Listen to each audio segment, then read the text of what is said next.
Hello everyone, welcome to our channel.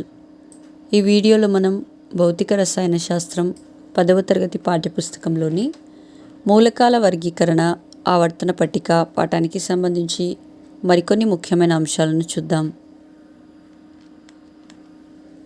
3. అయనీకరణ శక్తి లేదా అయనీకరణ శక్మం. మూలకాల ముఖ్య ధర్మాలలో అయనీకరణ శక్తి ఒకటి.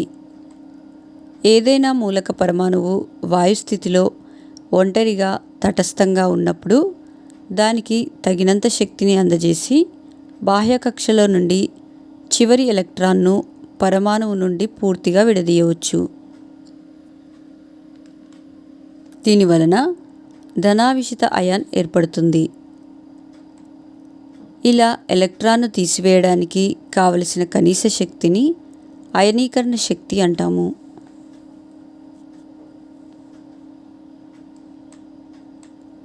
మొదటి ఎలక్ట్రాన్ను తీసివేయడానికి కావలసిన శక్తిని మొదటి అయనీకరణ శక్తి అంటాం. ఇలా ఏర్పడిన ఏకమాత్ర ధనావేశమున్న అయాన్ నుండి రెండవ ఎలక్ట్రాన్ను తీసివేయడానికి కావలసిన శక్తిని రెండవ అయనీకరణ శక్తి అని అంటాం.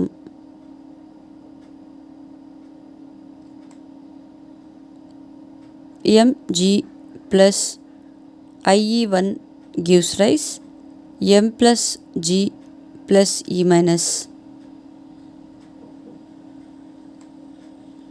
M పరమాణువు L1 మొదటి అయనీకరణ శక్తి.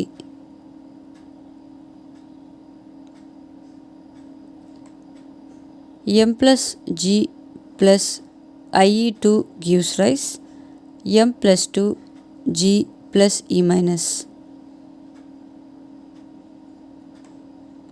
M+ ఏకమాత్ర ధనావేశిత అయాన్ L2 రెండవ అయనీకరణ శక్తి.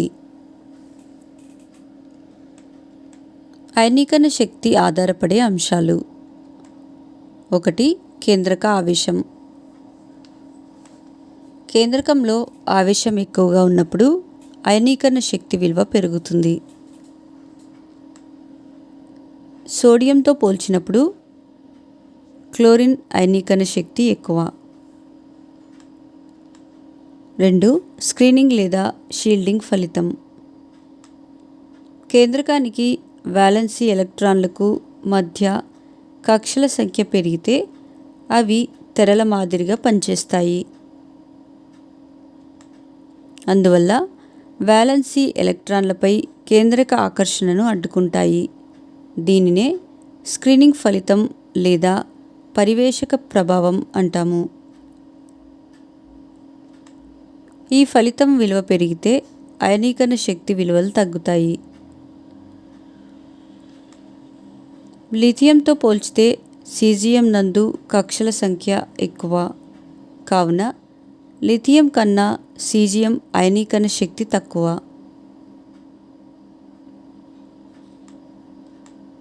3.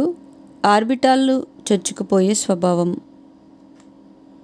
ఒకే ప్రధాన కక్షలో ఉండే ఆర్బిటాళ్లలో కేంద్రకం వైపుకు చొచ్చుకుపోయే స్వభావం వేర్వేరుగా ఉంటుంది. 4వ కక్షలో ఈ స్వభావం 4s > 4p > 4d > 4f ఉంటుంది. అందువల్లనే 4s కన్నా 4f నుండి ఎలక్ట్రాన్లను సులభంగా తొలగించవచ్చు.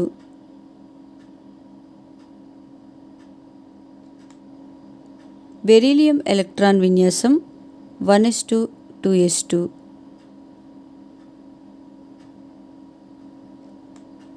బోరాన్ ఎలక్ట్రాన్ విన్యాసం 1s2 2p1.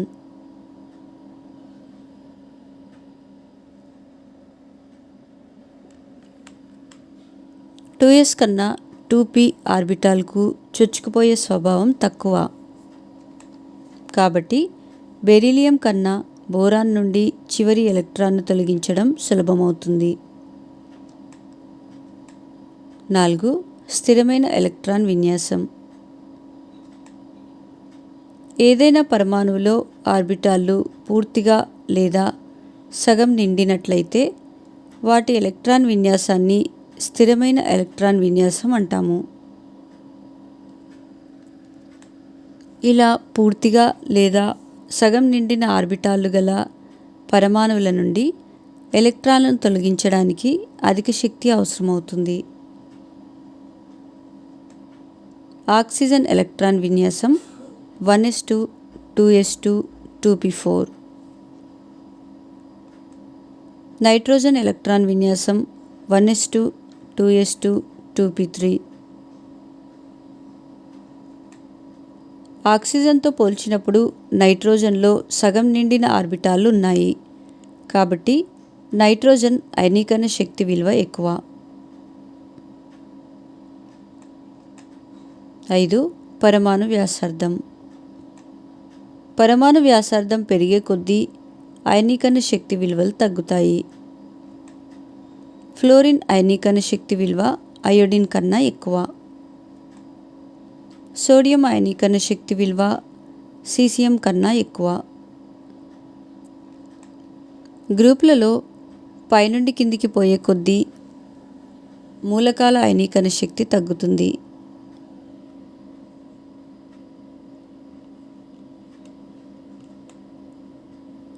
పీరియడ్లలో ఎడమ నుండి కుడికి పోయే కొద్దీ మూలకాల అయనీకరణ శక్తి సాధారణంగా పెరుగుతుంది కానీ క్రమ పద్ధతిని పాటించదు.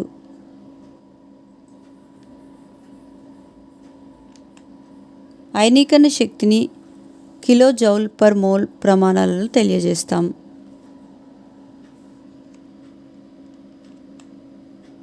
బహుళ అయనీకరణ శక్మ విలువలు.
Electron affinity. కొన్ని మూలకాల పరమాణువులు అయానిక సమ్మేళనాలను ఏర్పరిచే క్రమంలో ఎలక్ట్రాన్లను గ్రహిస్తాయి. పరమాణువుకు బయట ఉన్న ఎలక్ట్రాన్ను ఆ పరమాణు కేంద్రకం ఆకర్షించినప్పుడు ఆ పరమాణు ఎలక్ట్రాన్ను గ్రహించగలదు. ఇలా ఎలక్ట్రాన్ను గ్రహించినప్పుడు కొంత శక్తి విడుదలవుతుంది. ఏదైనా మూలక పరమాణువు వాయుస్థితిలో ఒంటరిగా తటస్థంగా ఉన్నప్పుడు అది ఒక ఎలక్ట్రాన్ను గ్రహిస్తే విడుదలయ్యే శక్తిని ఎలక్ట్రాన్ ఎఫినిటీ అంటాము. మొదటి ఎలక్ట్రాన్ను చేర్చడం వలన విడుదలైన శక్తిని మొదటి ఎలక్ట్రాన్ ఎఫినిటీ అంటాం. Mg plus E minus gives rise M minus G plus E1.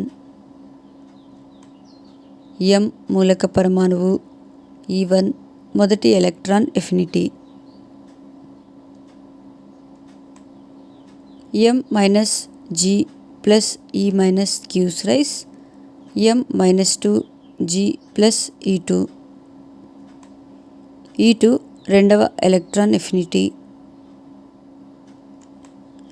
ఏకమాత్ర రుణావేశమున్న అయాన్కు రెండవ ఎలక్ట్రాన్ను చేర్చినప్పుడు విడుదలైన శక్తిని రెండవ ఎలక్ట్రాన్ ఎఫినిటీ అంటాం. కానీ వాస్తవంగా ఏ మూలక పరమాణువు కూడా రెండవ ఎలక్ట్రాన్ చేర్చినప్పుడు శక్తి విడుదల చేయదు.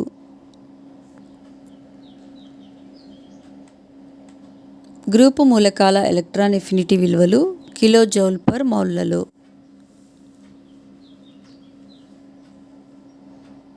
7A group హాలోజోన్లు.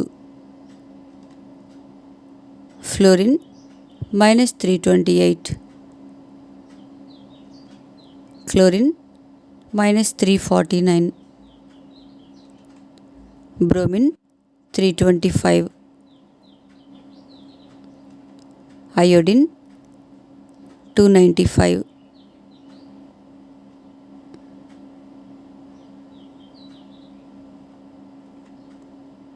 Astatine -270. 6A group చాల్కోజన్లు. ఆక్సిజన్ -141, సల్ఫర్ -200, సిలికాన్ -195, టెలూరియం -190,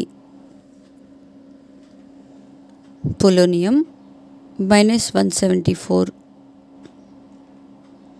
గ్రూపులలో పైనుండి కింది ఎలక్ట్రాన్ ఎఫినిటీ విలువలు క్రమంగా తగ్గుతాయి. పీరియడ్లో ఎడమ నుండి కుడికి ఎలక్ట్రాన్ ఎఫినిటీ విలువలు క్రమంగా పెరుగుతాయి. లోహాలకు ఎలక్ట్రాన్ ఎఫినిటీ విలువలు తక్కువగా ఉంటాయి. క్షారమృత్తిక లోహాలు కొంతవరకు ధనాత్మక ఎలక్ట్రాన్ ఎఫినిటీ విలువలను కలిగి ఉంటాయి. ఎలక్ట్రాన్ ఎఫినిటీ విలువలు రుణాత్మకంగా ఉంటే శక్తి విడుదలవుతుందని, ధనాత్మకంగా ఉంటే శక్తి గ్రహించబడుతుందని అర్థం. అయనీకరణ శక్తిపై ప్రభావం చూపే అంశాలన్నీ ఎలక్ట్రాన్ ఎఫినిటీపై కూడా ప్రభావం చూపుతాయి.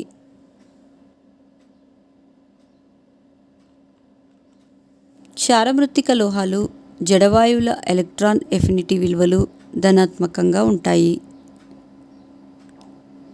రెండవ పీరియడ్ మూలకమైన F కన్నా అదే గ్రూపుకు చెందిన మూలకమైన Clకు ఎలక్ట్రాన్ ఎఫినిటీ విలువలు ఎక్కువ.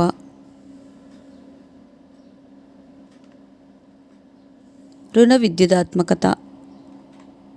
అయనీకరణ శక్తి, ఎలక్ట్రాన్ ఎఫినిటీలు ఒంటరి తటస్థ పరమాణువుకు సంబంధించిన ధర్మాలు. మూలక పరమాణువులు సంయోగం చెందినప్పుడు ఆ మూలకాలు ఎలక్ట్రాన్లను ఆకర్షించే సామర్థ్యాన్ని పోల్చడానికి ఒక మాపనం అవసరం. దీని కారణంగానే రుణ విద్యుదాత్మకత అనే భావన ప్రవేశపెట్టబడింది.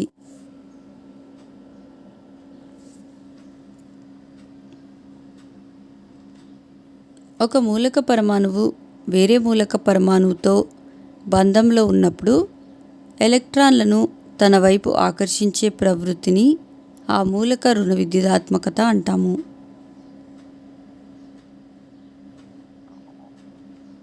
మూలకాల అయనీకరణ శక్తి, ఎలక్ట్రాన్ ఎఫినిటీలను ప్రభావితం చేసే అన్ని కారకాలు ఆ మూలకాల రుణ విద్యుదాత్మకత విలువలను కూడా ప్రభావితం చేస్తాయి.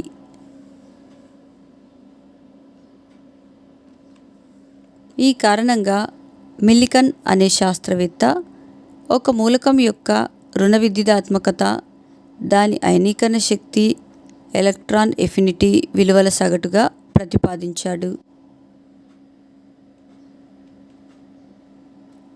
రుణ విద్యుదాత్మకత అయనీకరణ శక్తి plus electron affinity by 2.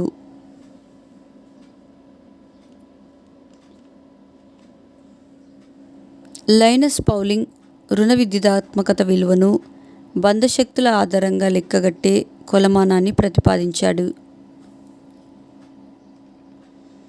Hydrogen యొక్క రుణ విద్యుదాత్మకత విలువను 2.20గా తీసుకుని దాని ఆధారంగా మిగతా మూలకాల రుణ విద్యుదాత్మకత విలువను నిర్ణయించారు. మూలకాల రుణ విద్యుదాత్మకత విలువలు: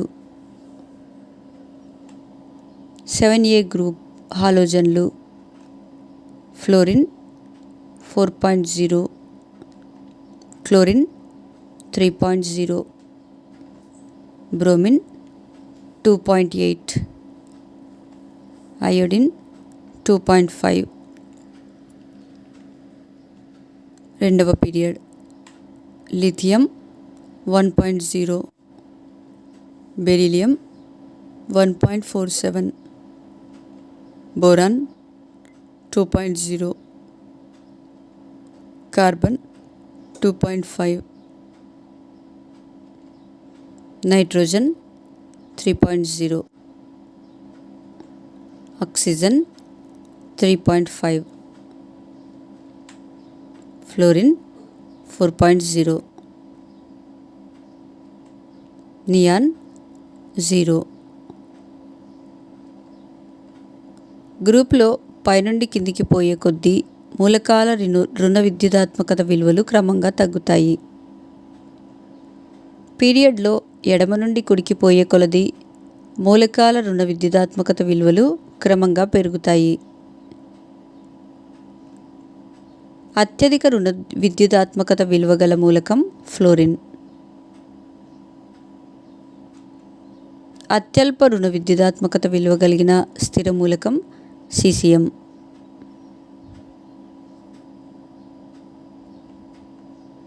లోహ మరియు అలోహ ధర్మాలు. లోహాలు సాధారణంగా అల్ప రుణ విద్యుదాత్మకతను కలిగి ఉంటాయి. సమ్మేళనాలలో ఉండే లోహాలు ధన అయాన్లుగా మారే స్వభావాన్ని ప్రదర్శిస్తాయి. ఈ లక్షణాన్ని తరచుగా ధన విద్యుదాత్మకత స్వభావం అని అంటాం. అంటే లోహాలను ధన విద్యుదాత్మకత కలిగిన మూలకాలుగా గుర్తించవచ్చు.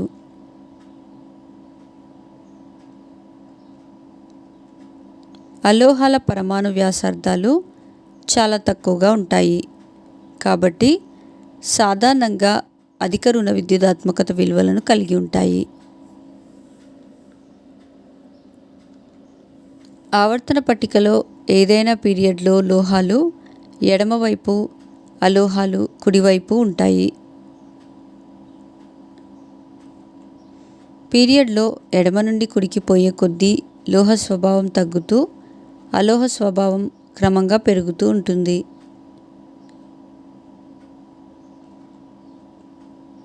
ఆవర్తన పట్టికలో ఏదైనా గ్రూపులో పైన అలోహాలు, క్రిందికి లోహాలు ఉంటాయి. గ్రూపులో పైనుండి కిందికి పోయే కొద్దీ లోహ స్వభావం క్రమంగా పెరుగుతూ అలోహ స్వభావం తగ్గుతూ ఉంటుంది. మూలకాల ఆవర్తన ధర్మాలు పీరియడ్ గ్రూపులో మార్పు సరళికి సంబంధించిన పట్టిక.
మా నెక్స్ట్ వీడియోస్ యొక్క నోటిఫికేషన్ మీకు రావాలంటే మా ఛానల్ని సబ్స్క్రైబ్ చేసి బెల్ బటన్ నొక్కగలరు. అలాగే మా వీడియోస్ని లైక్ చేసి షేర్ చేయగలరు.